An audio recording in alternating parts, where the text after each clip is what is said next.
Welcome, everyone. I'm really excited to have you here for this explainer. Today, we're going to look at a super interesting truth about money. Most of us are taught that managing money is a hard science, kind of like advanced math. We think it's all about data and spreadsheets.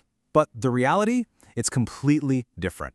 Mastering your money is actually a soft skill. It's really about your behavior, your emotions, and your psychology, not just your brain power. Okay, let's dive into this. Here is the simple roadmap for our explainer today. First, behavior beats brains. Then, luck, risk, and time. After that, the illusion of wealth. Next, buying your freedom. And finally, how to stay wealthy. So, let's start with section 1, behavior beats brains. Get ready, because I'm going to share a pretty shocking contrast with you about how being super smart doesn't always guarantee financial success. Let's look at two completely different men. First, there's Ronald Read. He was a humble janitor, he fixed cars, he swept floors, and he lived a very simple life. But when he died at age 92, he had over $8 million. He just saved what Lily could, invested it, and waited patiently. Now compare him to Richard Fuscone. Richard was a highly educated Harvard genius. He was a top business executive, but he borrowed heavily to build a massive house. So when the 2008 financial crisis hit, he lost everything, literally went bankrupt. The educated genius lost it all, while the humble janitor died a multimillionaire. Why? Because financial survival is really about how you act. And that brings us perfectly to this quote. Doing well with money has a little to do with how smart you are and a lot to do with how you behave. You see, finance isn't like physics with strict rules. It's much more like psychology. It's driven by everyday human emotions like fear, greed, and pride. How you behave is absolutely crucial. Moving right along to section 2, luck, risk, and time. Because individual effort isn't the only thing that matters in the real world. Let's talk about the hidden forces that shape our success. Luck and risk. They're basically siblings. Think about Bill Gates. Yes, he's incredibly smart and works super hard, but he also had 1 in a million luck. In 1968, he went to one of the only high schools in the whole world that actually had a computer. Now think about his high school best friend, Kent Evans. Kent was just as brilliant, but Kent faced a 1 in a million risk. Sadly, he died in a tragic mountain climbing accident before graduation. They both faced uncontrollable forces just working in completely opposite directions. Wow, $81.5 billion? That is a massive number. Now, what's really interesting about this slide is that this is the wealth the famous investor Warren Buffett made after his 65th birthday. His total net worth is huge, but almost all of it came late in life. His biggest secret isn't just being a smart investor. His true secret is time. He started investing when he was just 10 years old. This is what we call compounding. It's when a little growth fuels massive future growth if you just give it enough time. Think of it like a giant ice age. An ice age doesn't start with a sudden huge freeze. No, it starts with a cool summer where the winter snow doesn't completely melt. Then, the next winter, more snow falls on top. It builds up, layer by layer.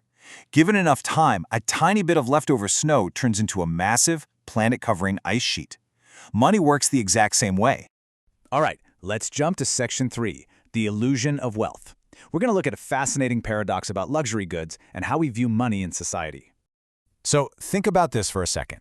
Why do people buy really expensive cars? Well, the author of our source material had a huge realization about this. He used to work as a hotel valet in Los Angeles, parking Ferraris and Rolls-Royces all day long. And while watching people drive these cars, he noticed something really interesting. He called it the man in the car paradox. And it goes like this. No one is impressed with your possessions as much as you are. It's true. When someone buys a fancy car, they usually do it because they want to be admired. They want people to look at them and say, wow, they're successful. But here's the funny part. People looking at the car only admire the car. They completely ignore the driver. You might think people are impressed by you, but they're really just using your nice car to imagine their own success. This brings us to a really important point. Being rich and being wealthy are not the same thing. Being rich just means you have a high income right now, and you spend it on things people can see, like big houses or those fancy cars. But wealth? Wealth is hidden. Wealth is income that is not spent. If you spend $100,000 on a car, well, it just means you have $100,000 less in actual wealth. True wealth is the nice cars you didn't buy. It's the money sitting safely in your bank account. This leads us nicely into section 4, buying your freedom, because the ultimate goal of money isn't buying stuff. So, if the goal isn't buying stuff, what is money actually for? Well, the greatest reward that money gives you is the ability to control your own time. Buying your freedom. For example, there was a young musician who worked a low-paying job but saved his money very carefully. By the time he was 22, he had $12,000 saved, and because of that small savings, he could quit the job he hated and wait for a good opportunity as a full-time musician. He bought his freedom. Wealth lets you wake up in control, leave a bad job, and retire exactly when you want to. But to actually get this freedom, you have to know when you have enough. Stopping the goalposts from moving. We've seen stories of highly successful billionaires who committed actual crimes just to get a little bit more money. They literally risked everything because of criminal greed. They constantly compared themselves to others. Finding peace means knowing what enough is for you, stopping that endless comparison, and focusing on simply controlling your own schedule. Which brings us to our final part, Section 5, How to Stay Wealthy.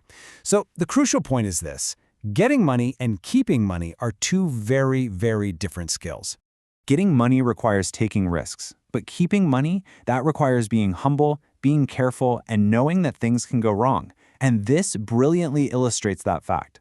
Look at this chart of the stock market. Even among the biggest, most successful public companies out there, 40% fail completely over time. Most just do okay, and only 7% drive massive success. Since failure is actually pretty normal in business and investing, mere financial survival is the absolute most important trait you can have. And a huge part of surviving is understanding your own mind. A lot of people try to be perfectly rational with their money. Rational means cold math. It looks perfect on a spreadsheet. But here's the thing, you are not a spreadsheet. You're a human being. So it's actually much better to aim for being reasonable.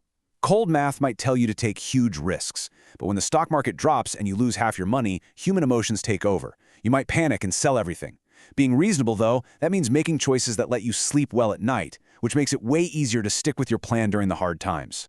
So here are 3 simple, practical steps to help you survive financially. Step 1, save money for absolutely no specific reason. Seriously, you don't need to be saving for a car or a house. Save just to give yourself a safety net against life's crazy surprises.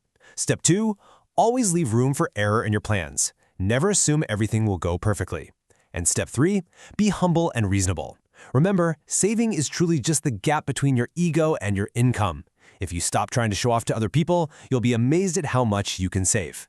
We've covered so much today, from the amazing power of compounding time to the huge difference between just being rich and actually being wealthy. So I want to leave you with one final thought to reflect on. Ask yourself, are you spending money to show wealth, or are you saving it to buy your freedom?